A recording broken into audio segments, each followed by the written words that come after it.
What is up, everybody? I hope you guys are having a smashing day so far. Today here by us, it's Monday, and yeah, looking forward to it. Hope you guys are liking my moustache for Movember.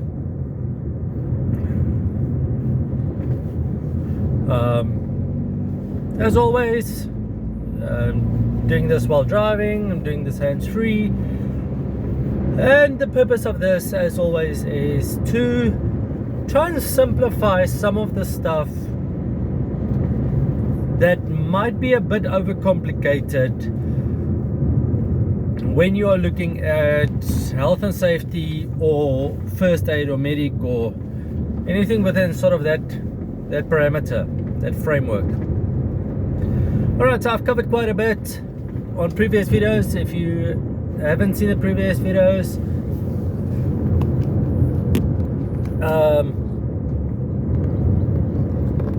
by all means, go and have a look at the previous videos. What I thought about doing today, because the last bunch has been pertaining to like first aid and medic stuff, I thought about let's smash some safety related stuff. So the whole safety thing, and this is where a lot of people actually don't understand it.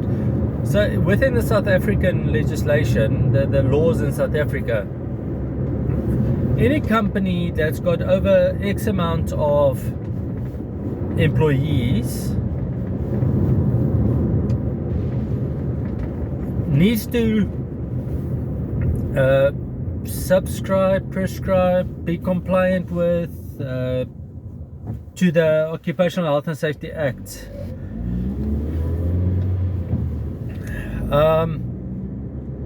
But what does that now mean for somebody that's got, let's say, I don't know, 6 employees? Well, here's a dude on the side of the road, looks like they're about 2 employees. They're busy setting up a stall selling mangoes and lychees and stuff. Does that mean that oak doesn't have to prescribe or subscribe to the Occupational Health and Safety Act? And this to me is a bit of a stupid section of the Health and Safety Act by dictating how many employees there has to be for that expectation of compliance to be in place. Because even if you are just 2 employees, you as the owner plus 1 employee, you as the owner has still got a responsibility to ensure that health and safety is maintained. Even if you look at sort of, within a household framework, your domestic worker technically there has to be a registration with a compensation fund for your domestic worker or gardener or anything to, any what is it, civil servant? No, not civil servant, domestic servant. Civil servant, I think, is referring to the army. I don't know. You get what I mean. So if it's just you and 1 or 2 or 3 employees, you still need to ensure that the criteria as set out in Section 8 of the Occupational Health and Safety Act is met. You cannot shy away from your responsibility because you don't meet that numerical criteria that is set out in the Occupational Health and Safety Act. There is a section in the Act that speaks about self-employed people.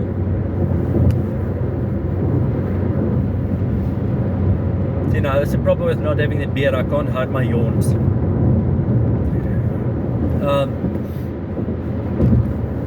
Yeah, so you can't shy away from that responsibility. So how do you, as a small business or larger business that's got more than the criteria, I'm just going to switch my aircon on, I'm getting hot suddenly, I'm not going to stop now and take my jacket off. How are you going to actually decide what safety related matters has to be addressed? And this is done through what we call a process, through a process that we call HIRA, Hazard Identification and Risk Assessment. Hazard Identification, Risk Assessment. This process is aimed at identifying what hazards are within your working environment. Oh, that's another thing I want to tell you guys about. Your responsibility is not only to your employees, because there's even a section in the Act that states that you've got to look after people that may be affected by the course of your business. So I mean, if you are, I don't know, if you're digging a trench on the beach to lay a new water pipe for some reason, I'm using a very bad example, you have to look at how your excavation stuff may affect the beachgoers, if that makes any sense. If you are painting the lines on the road here, you have to look at how is your processes affecting the safety of the road users. There's an orange bin standing on the highway, lovely. And there's a lady picking up rubbish. So obviously, yes, it's awesome that she's picking up the rubbish because it's great for the environment, but the bin standing partially into the left lane is negatively affecting the safety of the road users. So she and her employer is not compliant. Okay, cool. So back to HIRA. You're identifying what hazards are in the workplace and you're assessing the risk of that hazard. Now, for you to understand this, you need to understand firstly, and I'm going to cover this across quite a few videos now, because I still have very busy for 8 minutes. What is a hazard? A hazard is anything that can cause harm or damage. So a broken glass is a hazard. A bin standing partially into the left lane of the highway, or for you Americans, the freeway,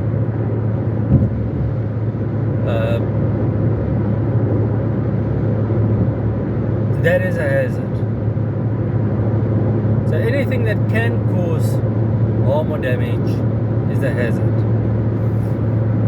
A risk is what is the chances of that hazard actually causing harm or damage.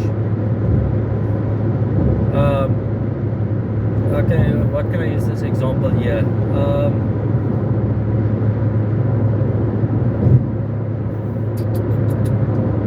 I'm trying to think of a nice example for you guys. Okay, so person working on a ladder, what is the hazard there? The hazard technically is gravity and human error. Okay. If the ladder is in very poor states, poor state of condition, poor condition of state, you know what I mean, then that rung or the foot or that could be seen as hazard as well. Now the risk here that you're going to look at is what is the chances of gravity on its own, singular item causing harm or damage, the probability or the possibility is very low. As long as a person is actually laddering the ladder correctly, gravity is going to be offset by the strength of the step. Okay? What is the possibility of damage or harm for human error? That's going to be very high, because we've seen guys double step or take 2 steps at a time. We've seen multiple people on one ladder. We've seen them climbing it with one hand because they're busy carrying their paint buckets in the other hand. So there the probability is very high. Now, the higher your probability, based upon the higher the probability of the hazard, the higher the risk of the hazard, the more urgent your control measure becomes. And there's different control measures. I'm going to touch that with you guys as well at one stage.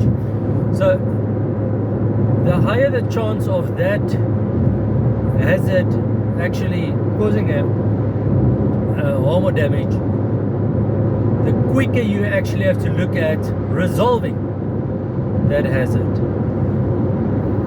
Alright,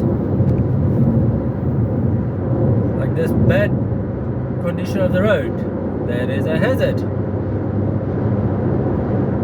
Okay, so what you have to do to look at the hazard is you are going to actually do a breakdown. We usually use Excel spreadsheet. I know other people use this other ones. I like this Excel, maybe because I'm not too bad at it. I love Excel. So you're first going to start by listing, even if you do it on paper, that's cool. List all of the activities within your company. Okay, so let's say you've got a trucking company. The logistics company. What is your activities? Your activities is driving the truck to the collection point or the depot or the client's premises. So driving. Secondly is loading. Some trucks I've seen has got a small little forklift type of thing at the back, or they've got that lift at the back. So the second activity, loading of goods. Third activity, driving to the, or securing goods. Okay. Then driving to drop-off points.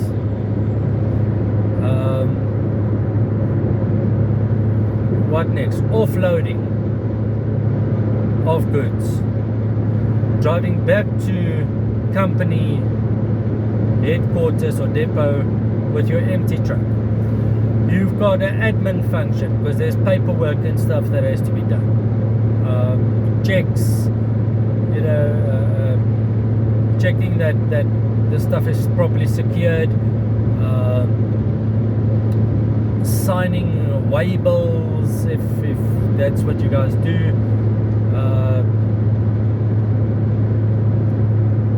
Invoicing. Yeah, that's the admin I can sort of think of offhand. What other function? There's a marketing will fall under admin function for this purpose. So okay, now we've identified, I don't know, I miscount there, 7 or 8 activities, 7 or 8 things that the company does. Alright, you can add in there maybe 8 or 9 things saying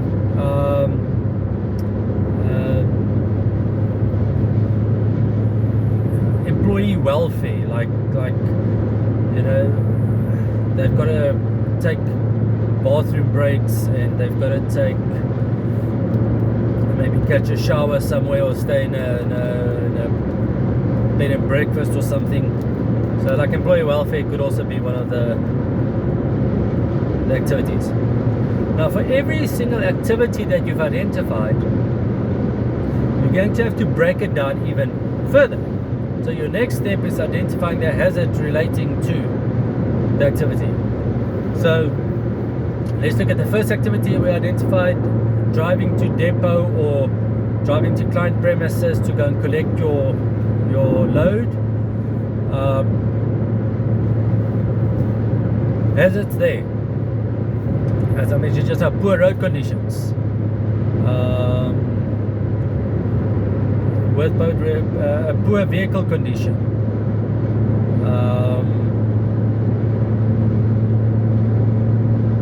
other road users can be a hazard. Driver fatigue can be a hazard. What else? With driving, loose items in the, I don't know what you call the front of a truck, a cabin,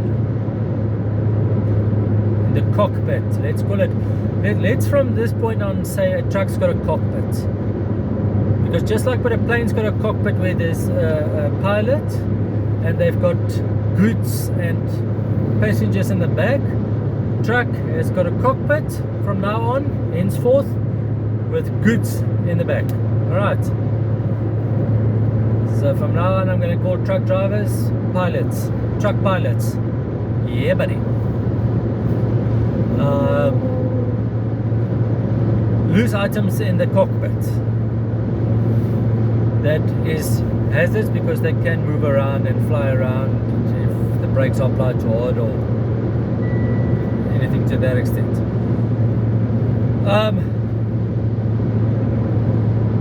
Okay, so now we've identified the hazards for activity 1. Now we need to identify the possible risks involved with each of the hazards. So what risks are surrounding, what was the first one? I think the first one I mentioned was poor road conditions.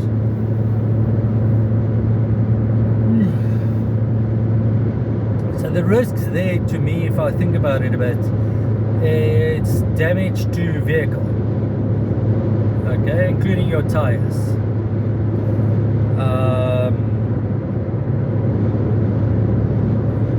Poor road conditions could, oh my word, check the traffic here now.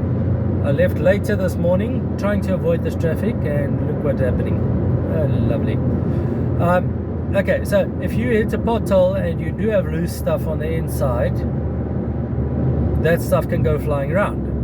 So that's not the risk. Flying objects is not the risk. Flying objects would be the hazard, but the risk related to that would be then obviously vehicle damage, because it can damage the inside of the cockpit area, or injury. Heck, I mean, worst case scenario, even death. I don't know. If this guy's got his wheel spanner lying next to him, he hits a pothole, the thing flings up, penetrates his hand, causing him to jerk the truck sideways, truck jackknifing, because of the single nut wheel spanner thing penetrating his hand. A person can die. It's a bit far-fetched. I mean, we'll get to that now. So identify all of the risks that is plausible for that hazard. Okay, and with this we can be a bit dramatic, because the whole part of this HIRA thing is for us to eventually develop controls for that hazard. Okay. So now, to actually prioritize the hazard and risk, we've got to sort of assess the risk.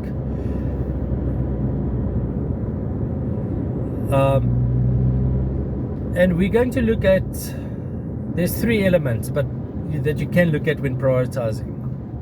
Okay, but let's look at 2: consequence and likelihood. What is the chance of that wheel spanner jumping up, penetrating the person's hand, causing him to jackknife the truck? The probability or the likelihood it's very, very, very small. There's a higher probability that thing will jump up and smash the window. Okay, so the probability there is very, very, very tiny. Consequence, however, if that tiny probability does actually occur, it can lead to millions of rands of damage on the vehicle and possibly the death of the driver. So consequence there is going to be like extremely high. So what a lot of people do when they do the risk assessment, they use like a little times table. So they'll draw up a little table saying, okay, give it a score. A 1 is impossible, 2 is semi-possible, 3 is possible, 4 is highly possible, and 5 is definitely it will happen.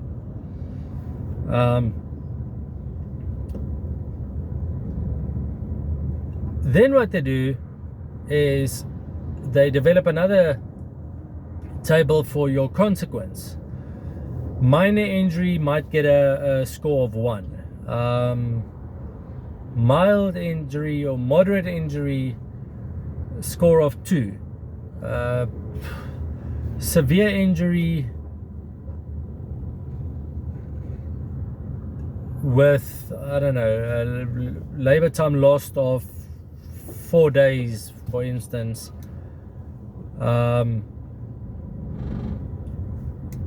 will be I don't know, I lost track now. What, 4 I think we are now, or 3, I don't know. Severe injury is 3. A severe injury with labor time in excess of a week might get a 4. Death might get a 5. Then what they do is they actually allocate a score. So if you look at what we said now for the probability or likelihood, we said it's very unlikely, so there I will allocate a score of 1. Consequence, death is going to be a 5. So what they do is they actually use some primary school maths and they times it. So 1 times 5 is 5. So the score for that risk will be 5. If you have a look at something, one of the other hazards, vehicle damage, poor condition, road condition, risk, vehicle damage. On the South African framework, where the roads are so bad, your risk here is vehicle damage. Let's quickly look at your likelihood. Likelihood is moderate. It's like medium that you will get vehicle damage if you hit a pothole. I might, break an axle, but yeah. So there we will allocate a 3. Consequence: if you break an axle, you need to sort of organize one of your other trucks in your fleet to go out. You need to organize the little forklift, organize traffic control, organize, so you're going to have a massive time delay. There's going to be a hell of a lot of additional expenses that has to be covered. Plus, then you've got to fix the damn axle. So yeah, I would say consequence would be high, not like extreme, but high. So they'll allocate a 4. So what, 4 times 3 is 12. So there my that hazard risk combination will get a score of 12. Now between those two,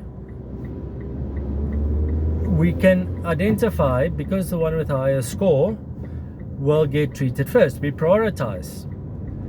So obviously I have to first look at what controls I can develop to reduce the risk of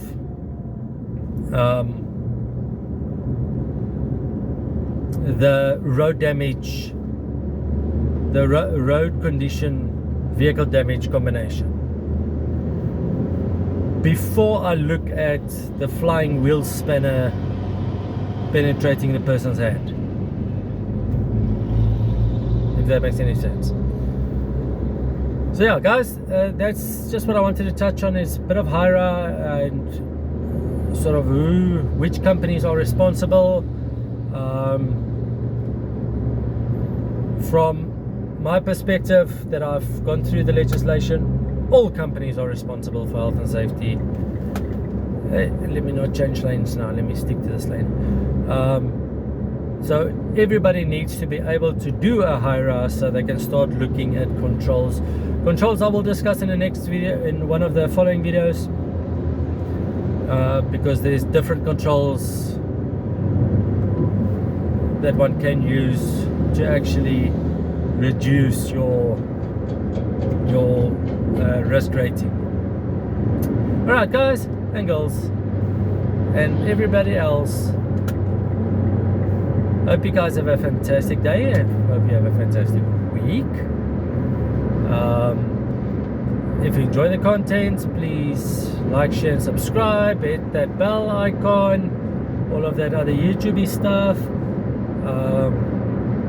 If you got any questions,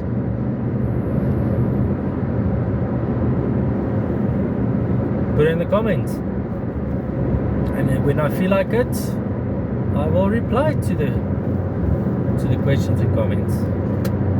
Alright, huh? Lucky man. You must have a smashing day, alright? So love you all, okay, bye.